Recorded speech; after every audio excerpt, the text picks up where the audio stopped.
Okay, let's run.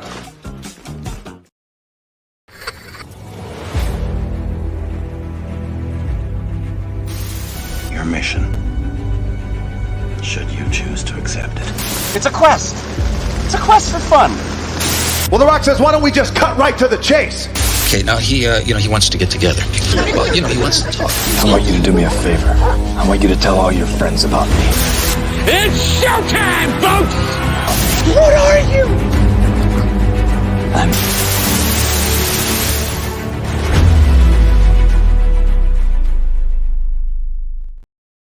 Greetings and salutations. Welcome to And I Quotes, the weekly show where we introduce you to content creators of all shapes and sizes that join us from many and all corners of the nerd universe. We find out more about them by taking your questions. I am your host, Ryan of Nerd Culture, and our guest on this episode is from Wingless Comics, indie comic book creator Brian J. Lambert is here. Brian, how you doing, man? I'm doing well, Ryan. How about yourself, man? Doing well, kind sir. Thank you so much for being with us. Now, if you have any questions for Brian as we go throughout the course of this episode, whether you are joining us live or on the replay, let us know in the comments. Let us know in the chat. We're more than happy to share those as we go throughout the course of the show. And don't forget to like and share this with all of your closest friends, because you're going to like the way you look after watching or listening to this episode of And I Quote. I guarantee it. To kick things off here, Brian, how were you introduced to the world of comics? Where and when did it start for you? For me, comics have been like part of my life's blood. I like to say my earliest memories of like comic book, even adjacent things. I grew up in like the last days of like the old superhero cartoons. You know what I mean? Like the 70s. I mean, they were still showing them in the 80s, right? But like the Spider-Man and Friends, and then like, you know, the Justice League and all of those, you know, Super Friends, not even Justice League at the time, right? Like it was Super Friends still. I remember having that. Sorry, I have a workout alarm. So I should be working out apparently. But no, I grew up on that kind of stuff. When I was really young, my mom had bought Superman versus Muhammad Ali, like that Prestige edition book that's got all the celebrities and on the back that are supposed to be in the crowd and stuff. And it was really cool, but obviously I didn't respect it because I was like a 4-year-old when she gave it to me. And so it's trashed now. I mean, I still have the remnants of it or whatever. I wish I would have kept it because it's worth a little bit of money, but you know, so I feel like it's kind of just been around all the time. I think that also growing up in the 80s was like a really interesting time because even the cartoons you were watching were kind of comic book or comic book adjacent. You know, I mean, I know that stuff like Thundercats is made like it's crossover in the later years, but you know, G.I. Joe was, you know, comic book, you know, Masters of the Universe, you know, all that kind of stuff. That was just part of, you know, that 80s, like wake up on Saturday morning and watch cartoons for 6 hours culture. So I think it's been around forever, man. Yeah, absolutely. And it's funny you bring up some of those titles because, yeah, some of those things were brought in as animated series and they developed into toys and there were comic book adaptations of them, whether it be Transformers, G.I. Joe, or otherwise. And Lord knows, someone just posted the other day at a comic shop. By the way, hashtag support your local comic shops. Issue number 1 in a 4-issue miniseries of Transformers is going for like over $100 now. It's like almost $200. It's crazy. Yeah. And you know, I think that IDW did a few really good things in terms of artwork and kind of bringing that nostalgic joy back. You know, especially when we're talking about like G1 Transformers, they had a couple really nice, like dope runs that looked beautiful and kind of expanded on the story. And obviously you got the movies and all this other stuff that like comics have been infused with, like they're all parts of media now, which has been pretty dope. But so again, someone like myself, like I grew up with that. So I feel like the storytelling and the cartoons and even the characters themselves, like we grew up kind of together. So that's been pretty, I think, like not beneficial, but it's been pretty awesome, right? To go from being like the purest form of a fan you could be, like a child who likes something because you flashing colors, voices, whatever it is, and then going to someone that creates alongside the people who are actively doing that or tabling actively with the people who are writing some of these things or, you know, talking to them and on and on and on. Man, I feel like it's like that part of it is really like a dream come true. Absolutely. What would you say are some of your favorite comic book writers or artists, past or present? I mean, I got to go Mark Waid, right? Like I got to go original Frank Miller, Byrne, Jim Lee, Silvestri, McFarlane, Michael Davis, oh my God, Dwayne McDuffie. I mean, there are really so many, right? Like the not being necessarily a comic aficionado in terms of like listing. It's hard because there are so many influences. I mean, I remember looking at Jim Chung's pencils when he still worked for Cross Gen Comics, and like before I knew who he was, right? But like I just saw these pencils and they looked amazing, and you see what he's done since then. There's so many amazing writers, and even again some of the indie guys out there. You know what I mean? Like Brandon Easton. Well, I guess he's technically indie, but I don't know that he really is at this point in his career since he's writing the new Robotech, book. Greg Burnham, Greg Elysee. There are a bunch of people that have, I think, contributed in some great ways. Look, Rob Liefeld is not my favorite, but he's contributed like to the culture of comics, right? Without Rob Liefeld and all the guys who did Image, I don't think I'd be where I am. So again, there are just a ton, and I'm gonna leave a ton of people out, and I hate that I'm going to do that. It's gonna happen, but I guess that's like the long and short list of off the top of my head creators and writers and artists that have really done it. Well, it's Michael Turner. Sorry, I don't want to miss Michael Turner. Michael Turner literally changed my life with his art, and I'm sorry that he passed. Super sad that he passed, but he was awesome. So I always like to make sure I put him on my list no matter what. There you go. And that's an impressive list of incredible writers and artists that you just mentioned there. I mean, Mark Waid's the reason I love comics. If it weren't for Mark Waid, I wouldn't enjoy comics as much as I do. Kingdom Come, perfect example. Right. I freaking love that book. Right. And he's such an awesome. So the internet being what it is, right? Like I've interacted, and Mark and I have traded like messages and comments and stuff, which for a fan is like huge. There was something that happened, it was maybe 2 years ago, and I'll never forget it. And the next time he's at a con, or he does like a lot of signings down here in California at Golden Apple, which is not too far from where I am. So next time I get a chance to like go down and meet him, I will remind him. But he inboxed me because of something that had gone on, and he was such like a gracious and cool person, someone who had no reason to be. He didn't have to be kind or even humble, and he was. And that like, and this is only like a couple of years ago. This is not like to a child. This is like adult to adult. And so he created an even bigger fan, out of me because of that. Oh, that is just freaking awesome. Fun fact, I'll get a chance to finally meet Mark Waid in a couple weeks here. And we can talk more about this later, but on July 28th through the 30th, July 27th through the 30th, because it's a 4-day show, GalaxyCon Raleigh in North Carolina is coming up, and Mark Waid is going to be there. Nice. So I cannot wait to finally meet the man responsible for getting me into comics and for me to enjoy and understand that this is a great form of storytelling. I mean, for Pete's sake, him and Alex Ross, goodness gracious, that's explosive stuff. Yeah. And Kingdom Come is my favorite graphic novel of all time. So, Mark, I don't know if you're watching this, but I'm going to have you sign my paperback. It's going to happen. It's just going to happen. Nice. I'm all about it. Guaranteed. I'm going to have a good conversation with him about it, too. I can't wait. Nice. I'm a little jealous. Just a little jealous. I won't deny. Yeah. I've waited a long time to meet Mark Waid, and I look forward to seeing him, as well as many, many, many other comic book writers and artists are going to be present at the show. Once again, we'll talk more about that later. But with that being said, if you were just joining us and you're wondering, who the heck is Mark Waid and why are we talking about? Well, this is an episode of And I Quote with special guest Brian J. Lambert of Wingless Comics here on the show. Don't forget to like and share this with all of your closest friends. If you have any questions for Brian, let us know in the comments. Let us know in the chat. Be more than happy to respond to those as best we can. With that, what would you say are some of your favorite comic book-based movies or TV series, past or present? I think Spider-Verse immediately jumps to the top right now. Anybody who hasn't seen Across the Spider-Verse, you're doing yourself, and you're a comic book fan, you're doing yourself a disservice. It's amazing, top to bottom, beginning to end. Obviously Endgame, you're never going to get another moment like that, even though people are still like looking for that endorphin high of like that moment. It's just never going to come again. You've got hundreds of characters. You've been building it for, multiple years. You finally get Cap to say Avengers Assemble. He's holding the shield and he's got the hammer. It's just all the perfect like pieces of what you want. So that's there. Batman 1989. I've always been a huge fan of the Michael Keaton Batman. I still am.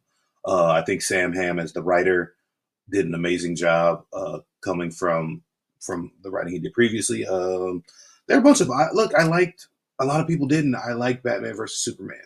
I know it had its problems, and I wish the third act had been a little bit different. But other than that, like I think that they did a great job with it. I liked a lot of the stuff Snyder has done. God, there are just so many. I think Marvel has churned out quite a few good ones. Obviously, the Captain America trilogy is one of the best up there.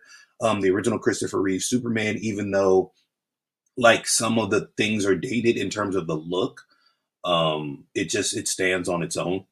As does Superman 2, and even for me, Superman 3, I loved it. Not everybody loved it, but you know, you can't go wrong with Christopher Reeve fighting Christopher Reeve. The two that Superman fight to me is seminal again. And Christopher Reeve being a deep enough actor to really convince you that he's two completely different people. Again, I feel like on the average, actually, if we're being fair, I think a lot of superhero movies are above average and they're really fun.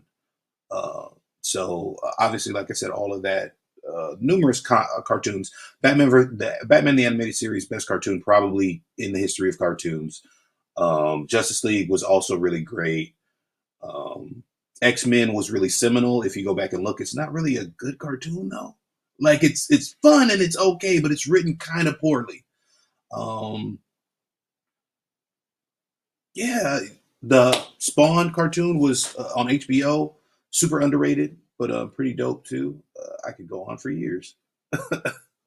Conan the Adventurer, again, super underrated cartoon, but pretty awesome. He got to swing around a sword in a Saturday morning cartoon that was super rare at the time. Yeah. My goodness. That's a heck of a list. And hey, why do you think we included 89's Batman at the top of the show? That's how much we love that movie. Right. You know, I feel like sometimes in our current society, especially with the Nolan Batman films and some other stuff, people kind of neglect how dope and how like influential that movie was like at the time and kind of still is. Yeah. And he plays it again in the new Flash movie. Way to go, Michael Keaton. Comes back 30 years later. Never thought we'd see the day that ever happened. Right. Because he never got to finish his trilogy. Keaton never got a trilogy. Yeah. I wish he would have, because it was dope. And don't get me wrong, I think Val Kilmer stepped in and did a good job for what the movie was at the time. But man, so I actually have Batman 1989. I got the comic like right next to me right now. That outlines what they would have done had they gotten the chance, which is actually pretty dope itself. I got a chance to read some of that. That's some really good stuff they would have been able to do with a Michael Keaton version of Batman Part 3.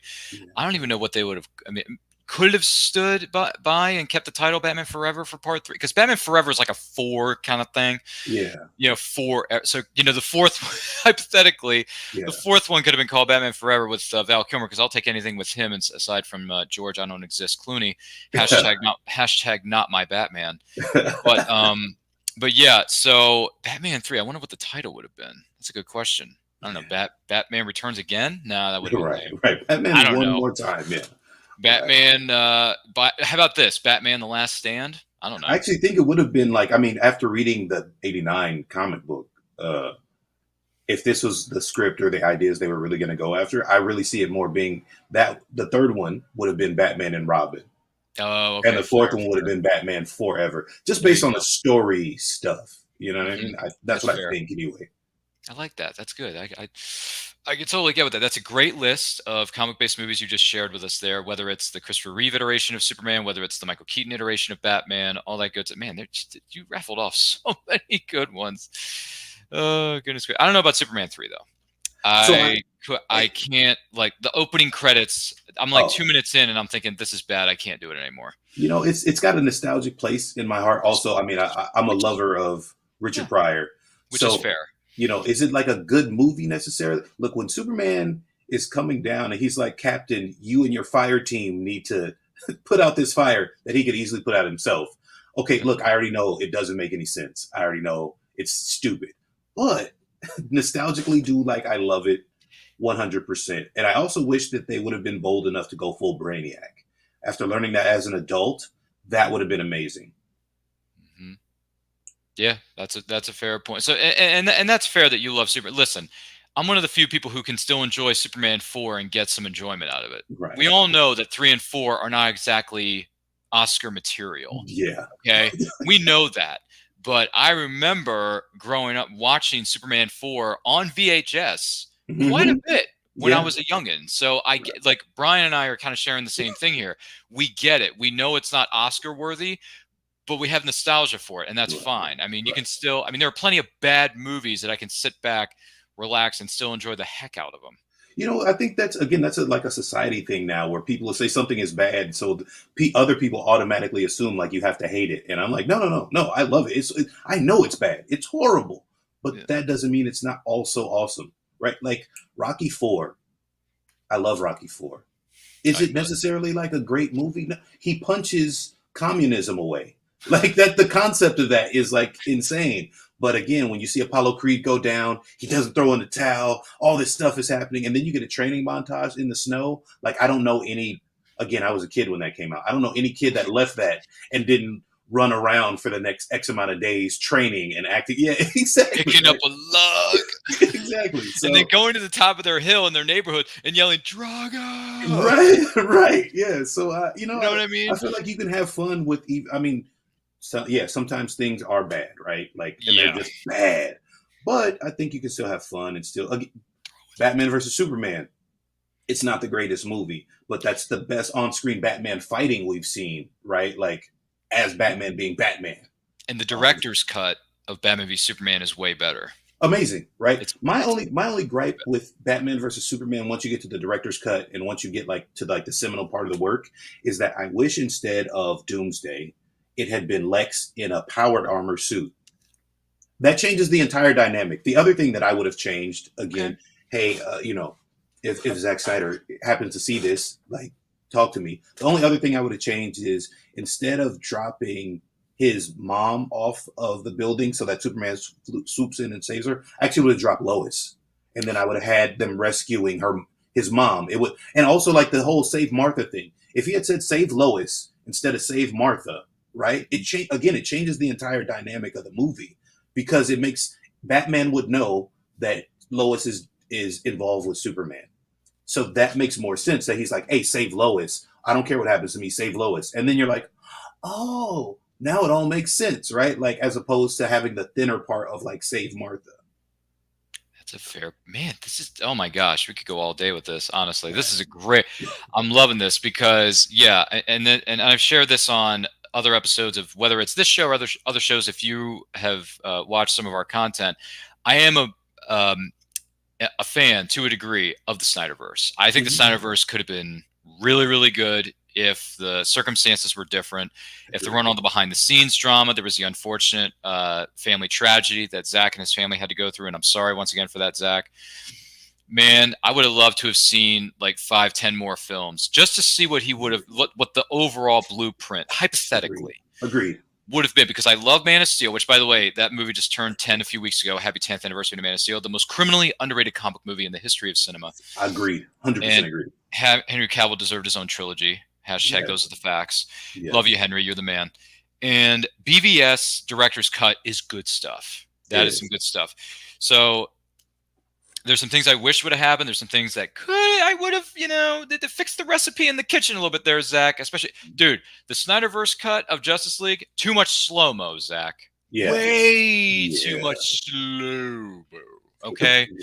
I get it. You want to make these moments feel pivotal, but 2 hours of slow-mo in a 4-hour movie is draining. It is draining. When I watched it, I'm thinking to myself, thank goodness this isn't on a theatrical screen, because I would have had to go to the bathroom 7 or 8 times. Okay? But the ability with streaming nowadays, because this is true, you can pause something take a bathroom break, come right back, pick up where you left off, and then you think to yourself, oh, okay, so the Flash is still going like this. Right. Like, you know what I mean? Right. I'm sorry. I can't. I liked bits. There are definitely certain parts of the Zack Snyder's, I should say, Justice League cut that I liked, but there were definitely 2 hours of slow-mo, Zach. Yeah, Why? it was way too much. Way too much. Why? You're killing me, Zach. Right. Killing me. Oh, man. Zach, if you and I ever have a conversation, I got some great... I mean, they're not going to be the most perfect pieces of advice because, hey, who am I to talk? But I have some tips for you. Just a few. Right. You know, Brian and I, we can come and have a meet and greet. But other than that... Good points, respect that. Good ones. As far as comic book based, and I think you mentioned some of these. You mentioned the Spider-Man and His Amazing Friends. You mentioned some of the other ones. Any other comic book based TV series, whether they be past or present, that stand out to you aside from the Marvel, some of the earlier, I should say, Marvel stuff? Did you like any of the Netflix stuff that they did with the Daredevils and the Punishers and all that? I liked. So I like when they did the team up, the Defenders. The Defenders. I like the Defenders a lot. I like Daredevil, but I kind of fell out of love with it at the same time. I think it was choreographed really, really well. I like the story. I didn't like Elektra, and I know a lot of people like Elektra. I liked the character. I should say I don't really like the actress so much. So it kind of, which is, again, controversial. Shots fired. Yeah, right. I was going to say, that's going to get the comments section rolling. Right. Luke Cage was, I think the first season of Luke Cage was good, but it went on too long. Same thing for Jessica Jones. Jessica Jones. It was just too many episodes. They could have cut it down to like 8. I think both of them could have been cut down to like 8 as opposed to 12, and it would have been yeah. I think I would have liked it a lot more. The villain from the second season of Luke Cage was dope. Cottonmouth was dope. Yeah. I still have a real I watched Agents of S.H.I.E.L.D. and I think Agents of S.H.I.E.L.D. did something we hadn't seen before in this earlier seasons. Like 1 week we saw before Captain America and the Winter Soldier, and then like Captain America the Winter Soldier debuted on that Friday, and then the next week of the show was post Captain America and the Winter Soldier. And I thought that was really dope continuity wise. They lost me after a while. I loved Smallville until like 1952 when they time traveled, and they kind of lost me there. The Flash was actually a good show. A little corny, a little campy, but it was pretty cool too.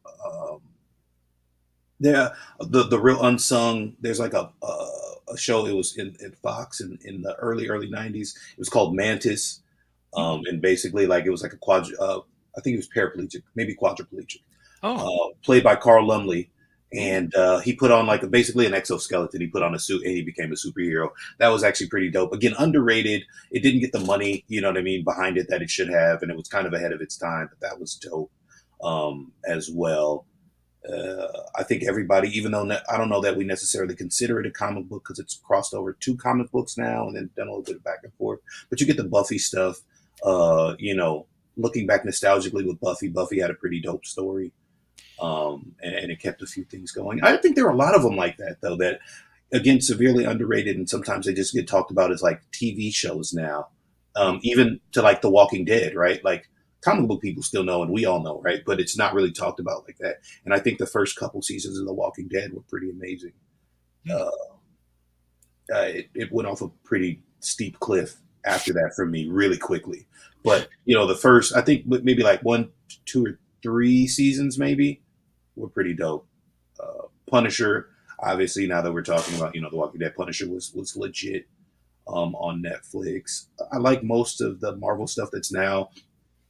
I think Scarlet Vision, WandaVision, I think they could have skipped 2 episodes at the beginning and made that a little bit more compact, and it would have been a little bit better. But again, man, I don't know. Even the ones that like I'll go and maybe lambast as it's out. I'm like, this is stupid. Nah, I still ultimately like it, except for Iron Fist. Iron Fist sucked.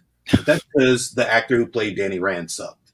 And honestly, they probably should have cast an Asian American because it's very easy to like make those plot threads make sense. Like, oh, I'm a first generation. My parents were immigrants.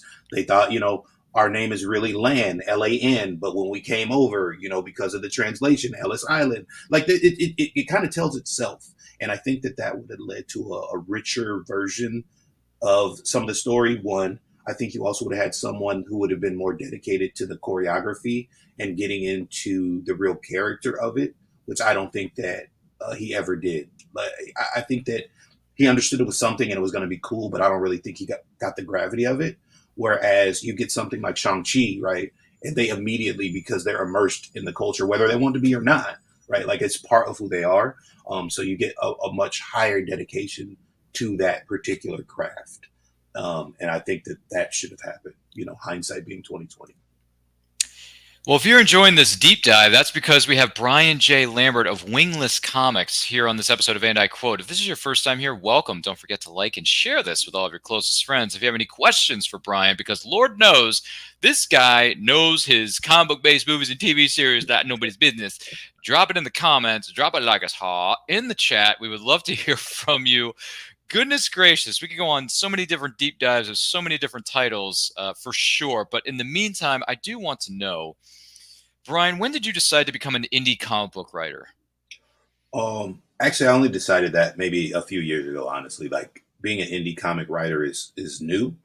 But I also feel like not all of it is new. There have been indie comics people forever. But I don't think it was necessarily as accessible as it is obviously now. I talk about the proliferation of the internet a lot. And so when I was growing up, it was, Marvel, DC, Image had just kind of hit. Obviously, you had Dark Horse and a couple others, but the levels are different. And if we don't admit that, like, we're fooling ourselves. So when I was growing up, like, comics was something I wanted to do. But like, what did you do? You send in your sketches that are on notebook paper into Marvel, like into the mail-in address. Like there was no path to it. So I had to walk away from it for a long time because, again, it just didn't seem like a viable career, right? Like you got to go get a real job and do what you got to do. And so it wasn't until maybe 5 or 6 years ago. Well, in 2017, I self-published my first novel. And I feel like that was like the hurdle. That was the piece that got me to where I am now, because after self-publishing my first novel, I ended up on the Amazon bestseller list for, a week or two. In my particular genre. Thank you. So that was like an eye opener of, oh man, I could do this stuff myself. Also about 5, 6 years ago, the groups on Facebook were, one, easier to get into, two, were more visible, and Facebook was like pushing them. So I was in like a lot of nerd and comic groups, and there were a lot of people that were kind of on the same scale as me of like, oh man, this would be really cool. I would love to be able to do comics. And we just started talking, and there were people who I knew who were doing them. The first two companies I saw on Kickstarter were Unlikely Heroes Studios and the Tuskegee Airs crew with Greg Burnham and Marcus Williams. And they were the first two projects I backed. I didn't know anything about it, but I was like, wait, these are like normal, regular people, and they're able to do comics. And it kind of snowballed after that. My degree is in creative writing, and I took a course on, comic writing within that. And it just, again, it opened up how accessible, not easy comic writing is, but how accessible it is if you put your mind to it. And so then it was on. After I knew that it was like a possibility, it didn't matter to me how long it took or what it took.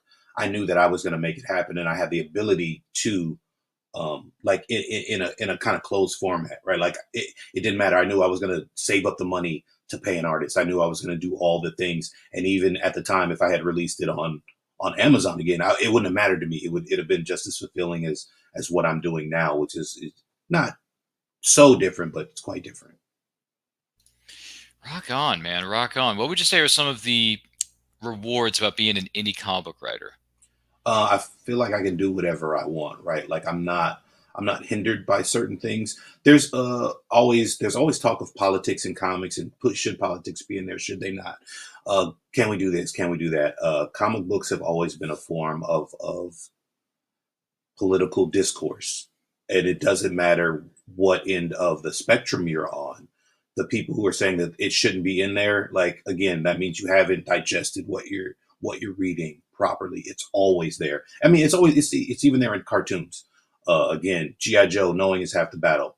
G.I. Joe itself is a really, really long, recruitment video because it makes it cool. Some of our favorite things are always political, right? So you have that end of it. And I can say what I want or not say what I want. Being able to control my own destiny is very, very important.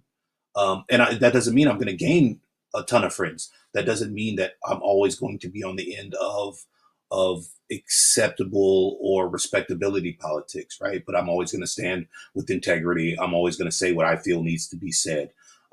Just a few years ago, when all the BLM protests were going on, and I make the distinction of saying protests and not riots, because those are two completely different things for completely different reasons. And when that was going on, again, I was very vocal about what was going on and why, and speaking. And I had people that would say, you better stop, because then people aren't going to buy your comics, or you're not going to be able to do whatever. And I had to remind those people gently, I don't work for a company.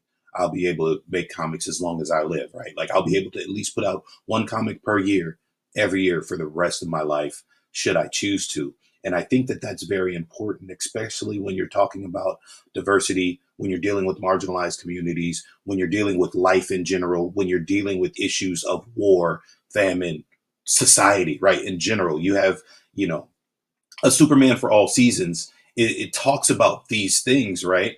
And that's not a new comic. That didn't come out yesterday. That came out 10, 20 years ago now. And you have a bunch of different works that have done that.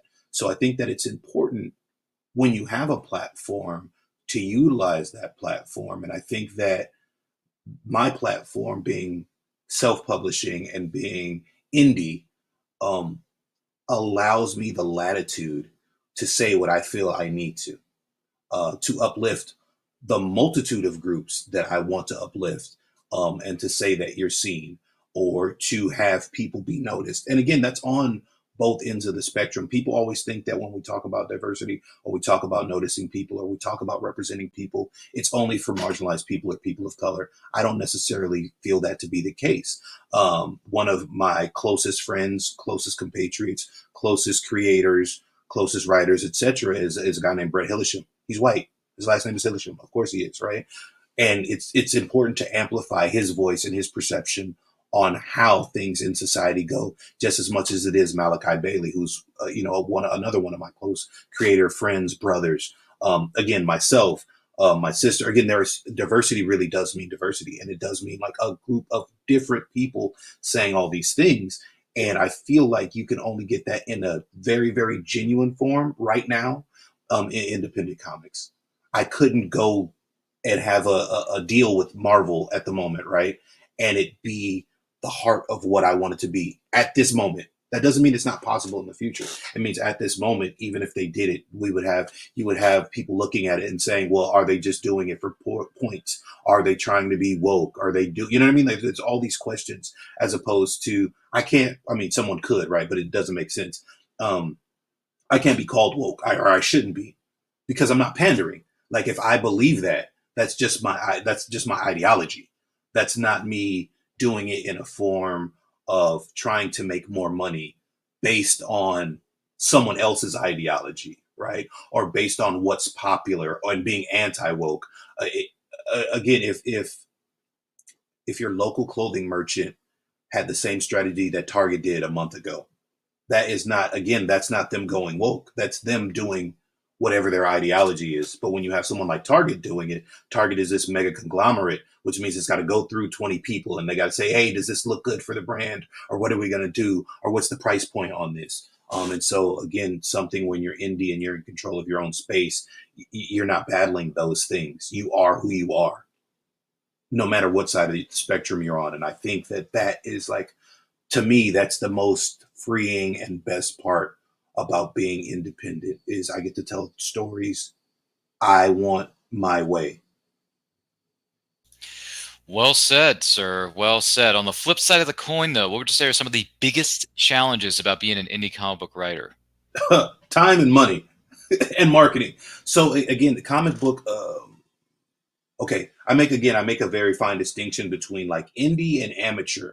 And I think that's not a distinction that's made in the overall world of comics, which it should be, right? Because again, Boom is still, indie, but like they're top tier comics.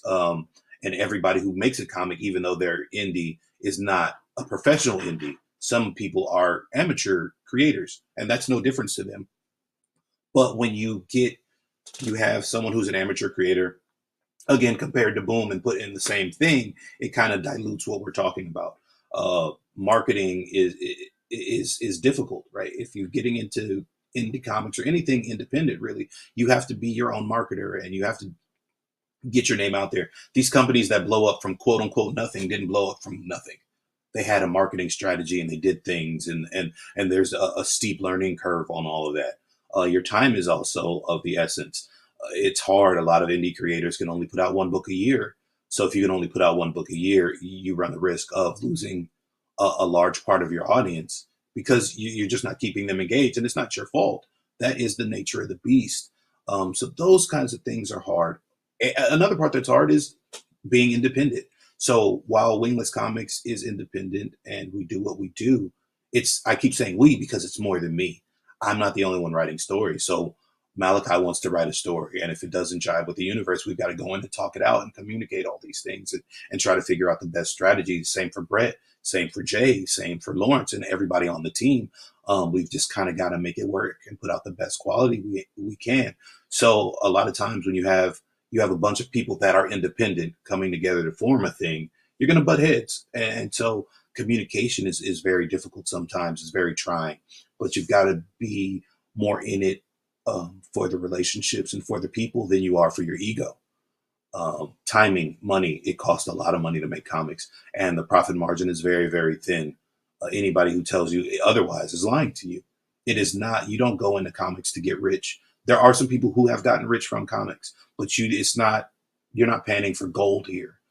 You're doing it, one, because you love it, two, because it is slightly profitable, three, because it's your form of artistic, expression. But, all in all, comics and indie comics are much like any other entrepreneurial endeavor. They're as good as the time you put into it. They're as fulfilling as the time you put into it. And you're going to get frustrated and you're going to want to walk away and you're going to want to throw things sometimes, right? But you also have to remember that, that's kind of the frustration of loving something so much, because you want it to be great and you want to see exactly what's in your head, and it doesn't always come effortlessly. Those are those are the pitfalls of indie comics, which I don't think that they are necessarily pitfalls. They're dangers of anything you're going to get into. Fair point, fair point. And once again, we're talking with Brian J. Lambert of Wingless Comics on this episode of And I Quote. Don't forget to like and share this with everyone you know. And also, if you have any questions for Brian, whether you are joining us live or on the replay, let us know in the comments. Let us know in the chat. Be more than happy to take those and present those here on screen and all that good stuff. I do want to share something with you here, Brian. And for those of you who are watching or listening, we want to share this with you too. Got some images here. This one is called, it's got a badass Mamma Jamma on the front of it, and it says Justice. So tell us, what exactly is Justice, and how did this all come about? At its heart, Justice is a tale of a fish out of water, right? All taglines, all elevator pitch aside, Justice is an exploration of pulling back the curtain of things you thought you knew. Justice is an archangel who comes down to earth. He comes to find the voice of God, and he really quickly realizes the line between heaven and hell isn't black and white. All he's known is that his entire existence.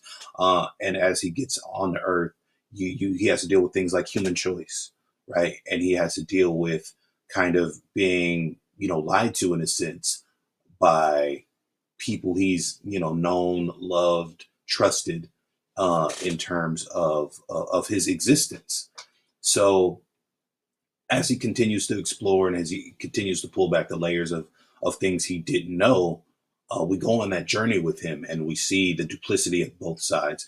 We see the pain that even he's inflicted in his long existence onto people as an angel of judgment and an archangel. So it's a very nuanced take on what I like to call Christian mythology and a fantasy-based comic in terms of bringing in a lot of different lore from multiple sources. And exploring the motivations of a character whose motivations have to change. They have to, he's forced to grow. It's not that he wanted to, but again, once you pull someone's illusions away, they have two choices. They can either go back to those illusions and go back to the whole, or they can grow and try to gain new understanding. And so we're on that path with Justice as he gains new understanding in a new world, under new circumstances. Boy, this is heavy. But there's that word again, heavy. Why are things so heavy in the future? Is there a problem with the Earth's gravitational pull? Anyway, sorry, I couldn't help myself. It's 80s. I love the 80s. So many great things happened in the 80s, including that movie too. So Agreed. if you get the reference, you get bonus points. So Justice looks really, really cool. Kind of reminds me, the whole deal. We've heard this before too. And this isn't a slant. This isn't a bad thing. Angels versus demons, heaven versus hell, good versus evil. Things aren't always what they appear to be. Mm-hmm. I like that. I'm intrigued by that. That's good stuff. I like these. I like the way this is presented. I like the way it looks. Thank you. Definitely looks like a lot of fun. And correct me if I'm wrong, you do have something known as a Kickstarter going on at the present time, don't you? We have a little campaign going right now. We have a few hours left. I think maybe like a day and a half. I did not calculate it this morning because anybody who's run a Kickstarter knows how arduous those campaigns are. So 47 hours. Yeah. So we got a little bit of time left here. We just crossed over that 7K goal. You see we're at 702. So we're releasing a teaser poster for issue 5. The Wingless universe is an interconnected universe. Every story that you see, whether or not they're connected at the moment, they are going to weave in and out of each other. So what's going to happen, and this teaser poster, is for issue 5 of Justice and issue 2 of Caliburn, where they directly collide. It's going to be a double-size issue for that comic where I tell the same story kind of in multiple ways. It's going to be a very interesting and different take on the comic book medium and how we read them and how they're presented. But yeah, Justice number 4, this ends up like Justice number 4 is the end of the first story arc. It's the culmination of, again, what I've talked about. Justice initially comes down, obviously, to find the voice of God. He runs into people from his past. He's had interactions with Cain, biblical Cain. He's had interactions with biblical Judas Iscariot. He actually travels into hell and he finds some more things out. So issue 4 is the culmination of that. Issue 4 is all of the questions that he's had asked, not being answered, but they have to be confronted. And so it's a comic book. So we know when we confront something in a comic book, fists fly, powers are unleashed, and we kind of decimate the ground that we walk on. And that's what issue 4 is. Issue 4 is the culmination of all those things, where some questions will be answered and some new questions will be posed going into the rest of the series. Boy, I like the sound of that. It sounds good. I'm digging it. So we wish you the best of luck with that Kickstarter. Best of luck to the creative team, everyone who's working hard on that series. It looks fantastic. Very, very, very, very good. Very unique, different from some of the other things I've seen. And that's not a bad thing. Everything is different. Everybody's different. Everybody has their own way of going about things, and everyone has a different way of presenting a story. And that's not a bad thing. It's positive. You get different flavors every single time. So I'm digging it. This is so money, you just don't even know it. It's money. Anyway, there's a 90s reference. Yeah, okay. There's a 90s reference if anyone caught that. You're welcome, by the way, Brian. So with that being said, do you have any other special memories for you from being at conventions, whether you are there as a vendor or there as an attendee? I think one, I love conventions and I've seen them evolve over time. San Diego Comic-Con is one of, if not the biggest, or most well-known convention in America. And so I've been going to San Diego Comic-Con, off and on now more, but for 20 years. So I went from when it was still at the convention center, right? But it was still this kind of much smaller convention center event. And it was like dudes with long boxes and maybe a signing here or there. And it was, before the Marvel boom and the movies where, they just kind of took over. And now, everything is crazy when you could still get into Hall H without you didn't have to wait in a 3-hour, 4-hour, 5-hour line. It was like, oh, somebody's at Hall H now. Okay. I can probably still get a seat. So I love that. I love also being in a place where in the moment, at least, everybody is welcome, right? We see a lot of things online after, and people have wise and smart comments and always have something to say after the fact. But when you're at a convention and you're there, everybody likes comics. Everybody loves comics. So that energy is just as frenetic as like if you go to a concert or you go to a sporting event or whatever. Like these groups of people are just happy to be in their own environment. And I love that people get the chance to do that. Like that's pretty awesome. And you end up meeting friends and people like just because they said something you heard and you're like, wait, what? And you guys start nerding out together and you talk about whatever you talk about for however long you talk about it.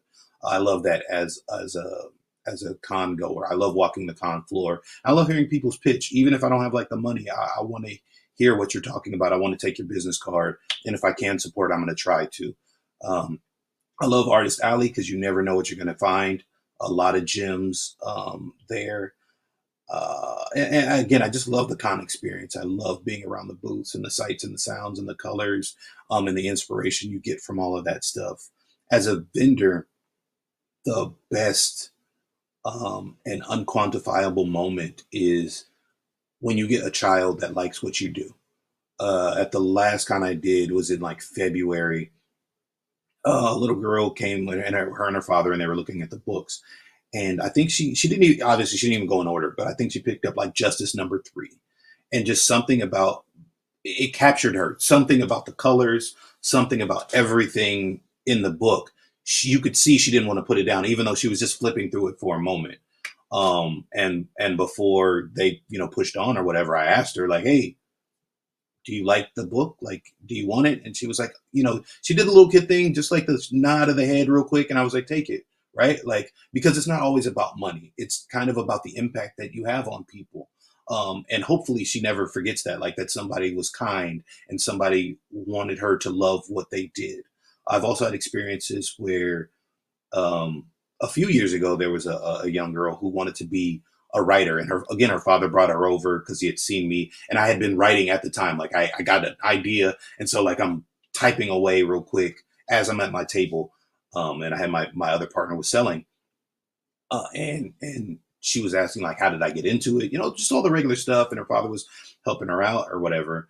And I I was like, hey, you could be here next year. You're 10, but who cares? If you have a book, like put it out, like write it, we'll support you. Like this community will support you. And just her being able to see that there were other people that actively are doing what she wanted to do, not just comics, but just in general, like novel writing and pure prose or whatever. It just, again, it had an impact. And when I saw her the next year, because they attend the convention annually, I remembered her and I was like, hey, I didn't forget. Where's your table? Like, why aren't you selling? And again, that was that moment of like, I don't consider myself a star or famous or like necessarily important, but I feel like the impact that I potentially had on her was important because somebody who's, in the industry remembered her and wanted her to continue. I think those things are important.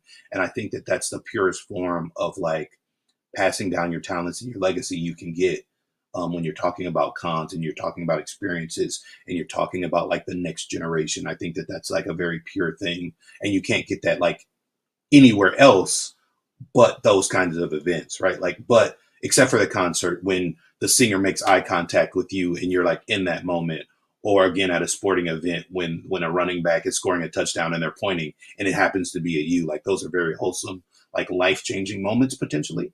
And I think that it's important that we as like adults or people who are in those moments are cognizant of that and cognizant of like our effect and how like it not only fills that person up, right? But if you're doing it correctly, it fills you up too.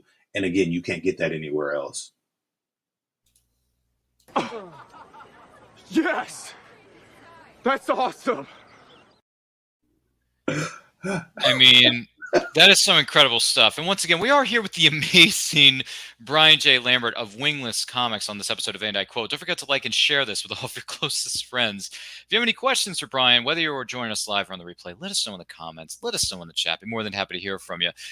That is some incredible stuff. Thank you for sharing that with us here, Brian. We do greatly appreciate it. With that being said, I want to let you in on something. This episode of And I Quote, and every episode of And I Quote, is indeed powered by our good friends over there at Poddex. Now, Poddex are the hottest, and I do mean red hot, new tool for podcasters looking to have more meaningful conversations or gamify their podcasts. You simply shuffle up, you ask a question, and you let the content roll. It's that simple. You get yours today at poddex.com. Make sure you use that promo code Ryan10. That's RYAN10.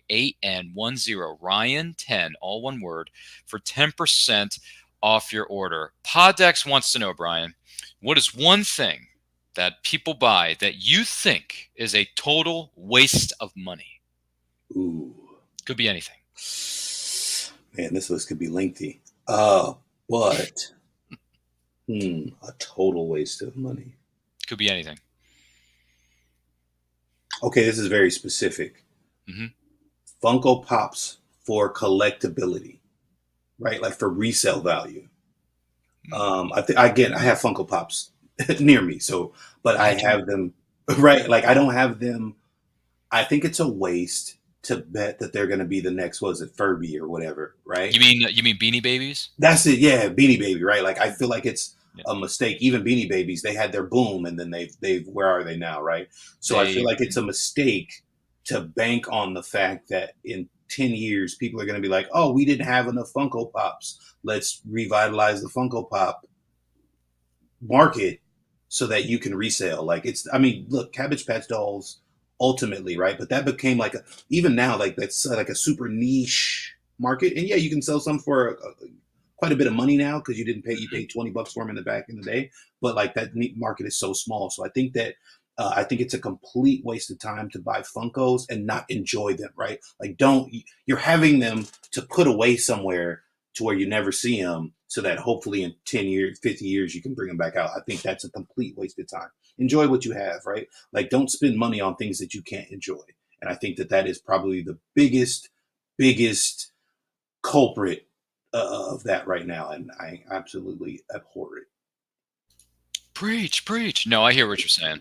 Hey, I got Funko Pops myself, but the reason I have them is because some of them are cool, but also because I want to have the person who portrayed that character sign it. Not only just, and by the way, and I know most people do this anyway, but when you take a Funko Pop to a convention to get signed by a certain celebrity or whoever it may be, make sure they sign their name and the character they portrayed, not just their name. If it says Ashley Eckstein, that's great, but I want Ashley Eckstein to sign it as her character. Ashley Eckstein in quotation mark, or however she signs it a very special way, which is great.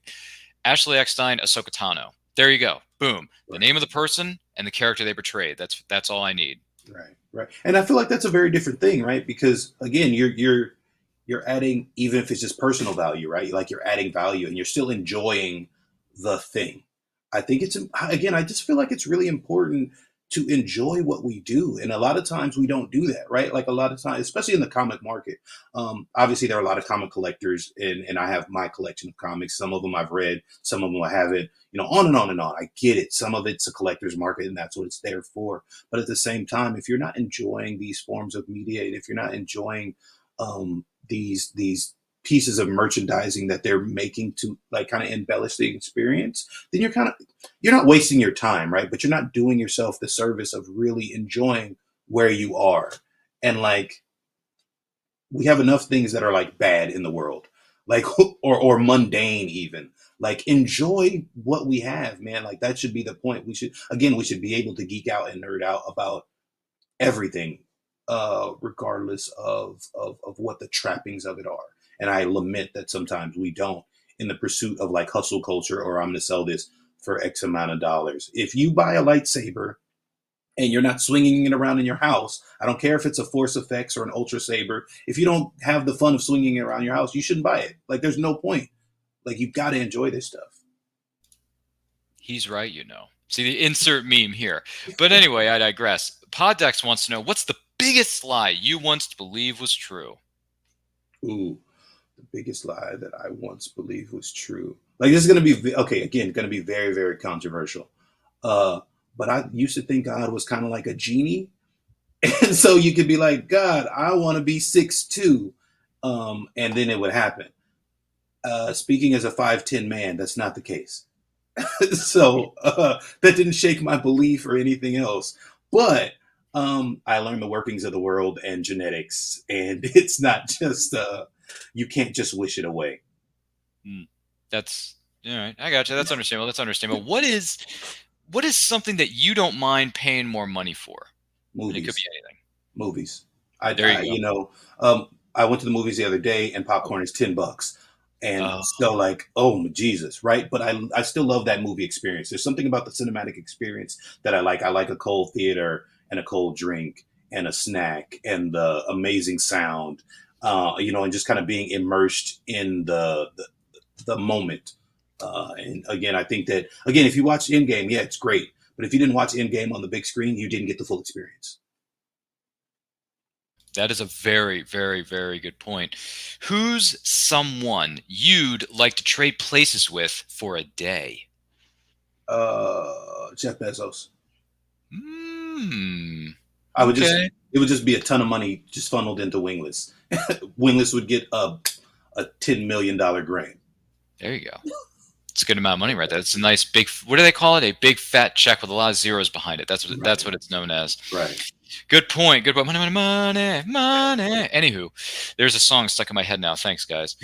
When you have to study for a test, whether it's way back when or however you want to go about it, what is a proven successful method? Waiting till the exact last moment, then cramming all the information into my brain, hopefully retaining it, and bullshitting my way through the test.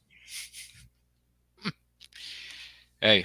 Whatever works for you, and whatever works for you who may be watching or listening to this episode of And I Quote with Brian J. Lambert of Wingless Comics. There you go. That is some good stuff. Well, I want to take this opportunity to say thank you to Brian J. Lambert of Wingless Comics for being our guest on this episode of And I Quote. Brian, it has been a pleasure talking with you, meeting you, and hearing what you have to say about certain comic movies or TV shows, because Lord knows you and me could sit here for hours on end going into that deep dive, whether it's in film, television, or even comic books otherwise, because you and I, we got some things to say about certain comic books. Believe you me. Mark Waid, anybody? Mark Waid, 2 thumbs up, man. Right. Looking forward to seeing you in a couple weeks, Mark. We're coming. Brian, where can the person watching or listening to this follow you on social media and everything that you have coming up? What do you got? So we are on, obviously, our website is www.wingless, as in entertainment, .com. And that's the hub of all things, right? So it's going to have our social media links there. It's going to have any upcoming projects. We got 3 or 4 more releases this year. So obviously we'll be updating the website in order to say that. We are also Wingless Comics on Facebook. We are Wingless Comics on Instagram. We are Wingless Comics on TikTok. We are Wingless Entertainment on Twitter. You can find my various social media, Brian J. Lambert, author Brian Lambert, on Instagram, and then Brian J. Lambert on Facebook. We are everywhere. We are the only Wingless you're going to find in terms of comics. So we are very easy to find. We're on Kickstarter right now for another 47 hours. So just under 2 days as we finish up this Justice 1 through 4 campaign. And again, like I said, we'll be back in about 2 months with issue 2 of Immortalis, the time-spanning epic tale of the fall of Constantinople. So we hope you guys will join us for that, as you've joined us for Justice.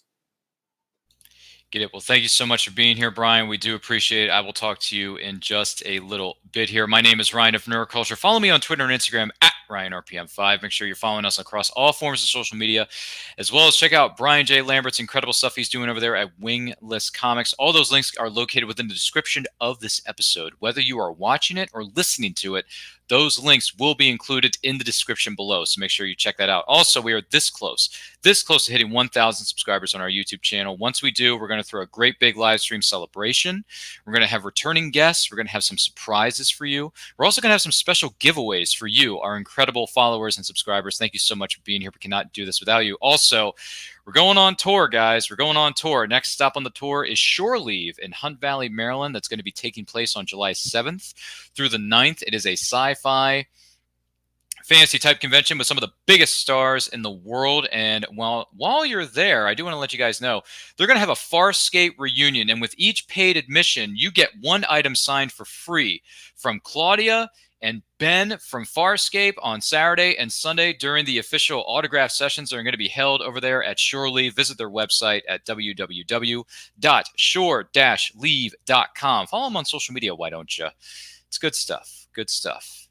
A lot of great things coming your way very soon. Also, our next movie anniversary watch-along is going to take place on Monday, June the 26th. We're going to be celebrating the 30th anniversary of Rookie of the Year, one of the most fun sports comedies you're ever going to see. Gardenhauser, Rosenberger, Laberbuse. There are so many names he goes by in that movie. It's hilarious. It's hilarious. I'm just saying. Once again, thank you for being here. We do greatly appreciate it. Don't forget to like, comment, share, subscribe, smash that notification bell so you get notified when new videos go up. And in the meantime, stay healthy, stay strong, stay safe, and remember, life is better when reading.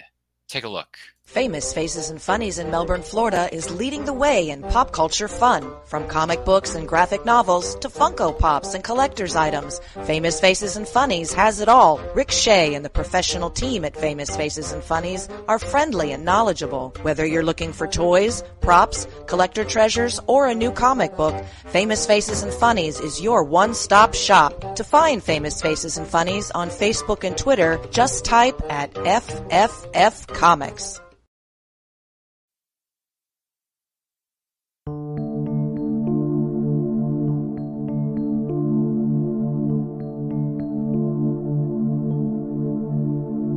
Sweet dreams they placed on me inside my mind. Chance my truth twist the past, my memories are fading fast. Am I still missed?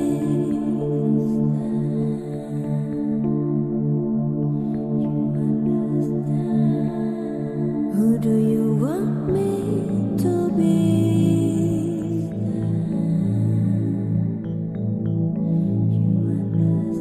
Am I still missed?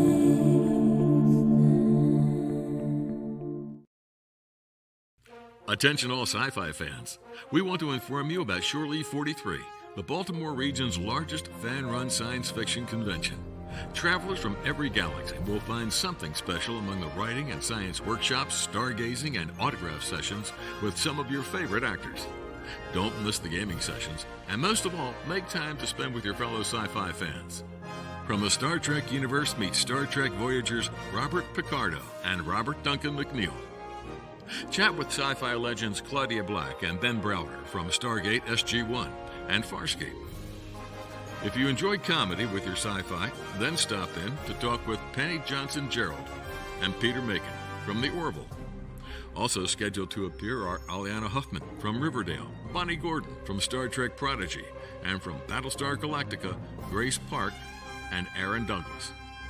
Sci-fi and fantasy writers David Mack, Michael Jan Friedman, Keith R.A. DiCandido, Kelly Fitzpatrick, and Derek Tyler Attico, along with many others, will be giving workshops, signing books, and talking with fans.